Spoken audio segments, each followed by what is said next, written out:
안녕하세요, 태민아입니다. 오늘은 여러분들과 함께 읽어보면 좋을 것 같은 책 한 권을 소개하려고 합니다.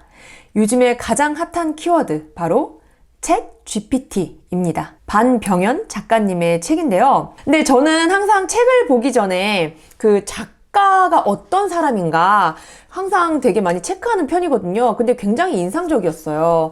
일단 저보다 11살이나 어리다는 거. 근데 책을 무려 20권 가까이 내신 분이라는 거 굉장히 부럽다. 그리고 되게 이제 인상적이었던 게 뭐냐면 이분이 이제 카이스트를 나오신 분인데 대한민국의 남자라면 병역의 의무를 다 해야 되는데 이분은 이제 사회복무요원으로 그 안동의 노동청에서 이제 근무를 하게 됐나 봐요. 근데 군 복무 중에 업무 자동화 프로그램을 개발해가지고 6개월 동안 막 남들이 하면 6개월 내내 출근해가지고 해야 될 업무를 30분 만에 끝내도록 그런 대단한 프로그램을 개발해가지고 그 다음부터는 그냥 뭐 이제 여기 청와대고 뭐 고용노동청이고 이제 막 나라에서 막 불려다니면서 강연과 그런 뭐 자문을 주는 그런 일을 하셨다고 해요. 아유 참 얼마나 뿌듯할까 여기 작가님 부모님은. 그런 작가님이 쓴 책이어서 더 기대가 됐고요. 그리고 요즘에 워낙 챗 GPT가 핫한 그런 키워드이다 보니까 저도 궁금해서 요즘에 되게 자주 들어가서 해보거든요. 최근 제 영상을 보셨으면 아실 텐데 저희 부부가 테슬라에 3억을 올인하고 장기 투자하는 그런 소설을 써달라고 했더니 막 정말 좌좌좌좌좌 그럴싸하게 써주고 결론까지 너무 해피엔딩으로 저희는 2031년에 50억 원이 넘는 수익을 내고 그리고 미국으로 이민을 가서 사업을 시작한 뒤에 또 그 사업이 막 번창한 거예요. 그래가지고 우리가 사회 봉사활동을 하는 그런 아름답고 훈훈한 마무리를 해준 그 챗 GPT. 일단 우리는 뭔가 막 과학 막 그런 막 기술, 막 첨단 산업 막 이런 거 진짜 머리부터 지끈지끈 아픈 저는 정말 뼛속까지 문과인 사람인데 이 책은 머리말에도 나와 있듯이 이 책은 챗 GPT에 대해 일반인이 알아두면 좋을 만한 거의 모든 내용을 담고 있습니다. 챗 GPT의 기본적인 사용 방법과 여러 분야의 응용, 예, 그리고 한계를 모두 함께 소개하고 있습니다.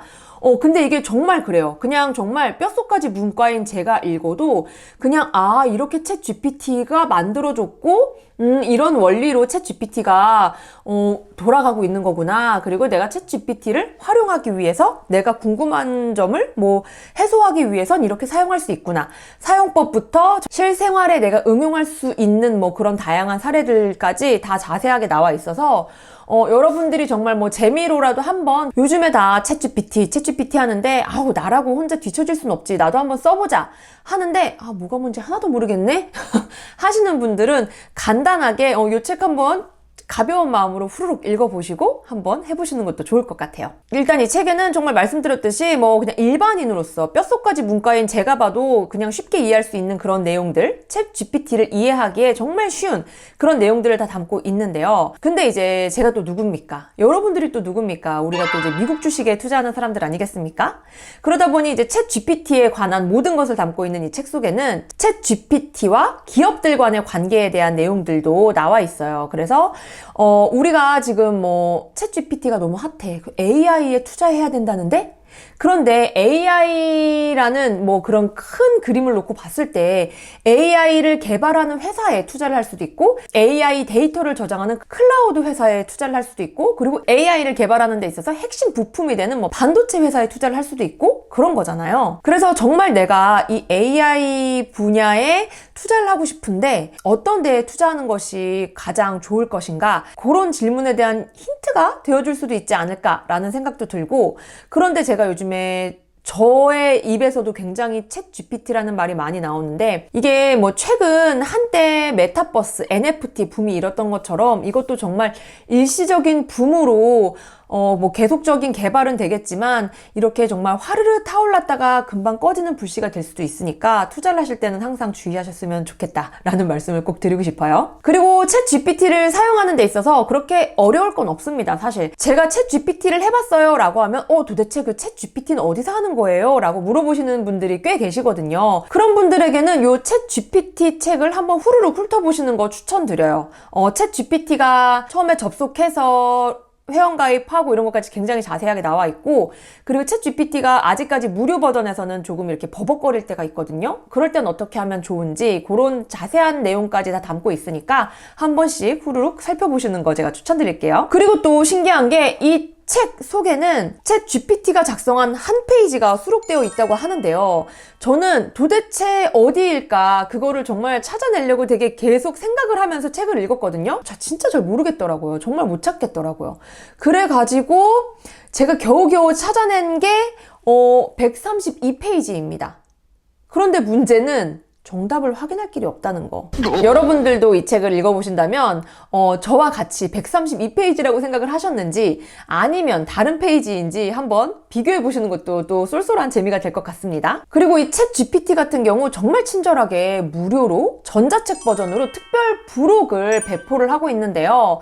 아무래도 이제 특별 부록을 이렇게 책 뒤에 붙이거나 하면은 페이지가 또 길어지고 그러면 또 뭐가 되겠어요? 종이 많이 쓰게 되고 종이 많이 쓰면 지구도 아파. 그리고 책 사는 우리 주머니도 얇아진다 아닙니까? 그래서 정말 친절하게도 특별 부록을 전자책, 무료 전자책으로 배포하고 있으니까 그것도 한 번씩 체크해 보시는 거 잊지 마시고요. 무료 전자책 속에는 챗 GPT를 좀 더 기업의 상황에서 좀 더 활용할 수 있는 방법, 그리고 내가 기업에 지원하는 지원자로서 아니면은 사업을 구상하는 사업자로서 활용할 수 있는 방안들이 조금 더 다양한 예시가 나와 있으니까 한 번쯤 보시고 힌트를 얻어보시는 것도 좋을 것 같고, 그리고 AI 사업에 주력하고 있는 국내외 기업들의 이야기가 나와 있고 굉장히 또 최신 이야기들이라 흥미진진하게 볼 수 있었던 것 같습니다. 퇴계 이황이 주장한 사상을 니체의 관점에서 비판하시오 라고 사용자가 질문을 챗 GPT에게 했습니다. 그랬더니 챗 GPT가 이렇게 답했어요.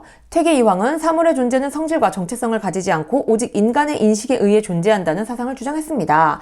이는 인간의 인식을 중심으로 한 인식 과정적 이론으로 사물의 외부적 존재는 없고 오직 인간의 인식으로부터 생기는 것으로 이해됩니다.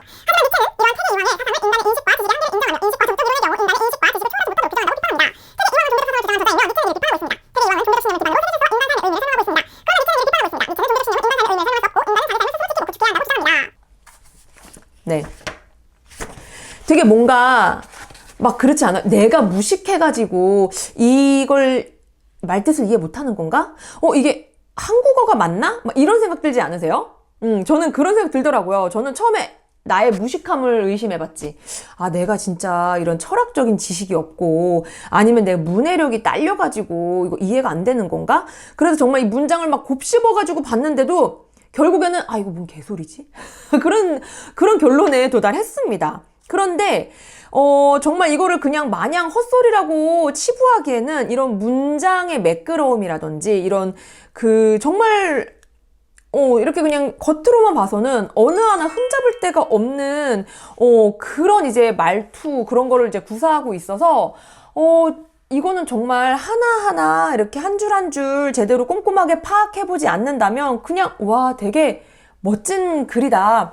되게 똑똑한 사람이 썼나 보다 라고 생각하고 넘어갈 것 같은 거예요. 이게 그럴 수밖에 없는 게 왜 그러냐면 이 챗 GPT 자체가 만들어진 게 인간 언어의 구조를 정말 무한 반복 연습해서 그게 이제 습득이 되어가는, 이게 점점 진화해가는 그런 거기 때문에 이렇게 말의 매끄럼성, 이렇게 말의 그럴싸함 그런 거는 정말 흠잡을 데가 없다. 아주 간혹 조금 어색한 부분이 있긴 하지만 굉장히 그런 거에 있어서는 뛰어나지만 정작 내용은 100% 믿기에는 아직은 좀 섣부르지 않나라는 생각이 들어요.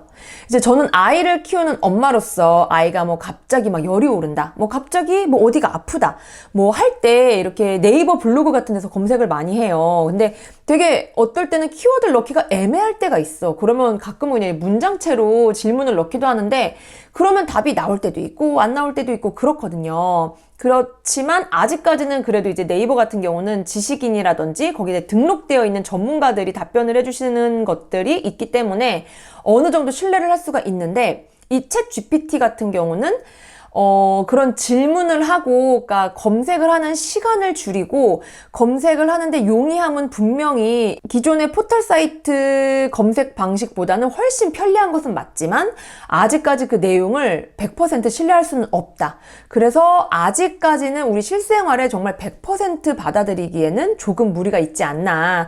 아직은 조금 더 기다려봐야 되지 않을까라는 생각이 듭니다. 정말 하루가 멀다 하고 새로운 기술이 쏟아지고 있는 그런 시대를 살고 있습니다. 챗 GPT도 정말 신기한 기술이고 우리의 일자리를 위협하는 정말 생존이 달려있는 그런 기술인데요. 모든 새로운 것의 등장에는 기존 세력의 저항과 반항이 아주 대단했던 것 같습니다. 아마 저희처럼 테슬라에 투자하시는 분들은 그걸 참 많이 느끼고 계실 텐데요. 인간에게 책이라는 것이 처음에 나왔을 때도 이 책이 나오면 우리가 기억하려고 하는 능력과 쓰고 생각하는 능력은 모두 다 쇠퇴하고 말 것이다. 우리는 똥멍청이가 될 것이다. 저 책이라는 것에만 의존해서 우리는 바보 멍충이가 될 것이다.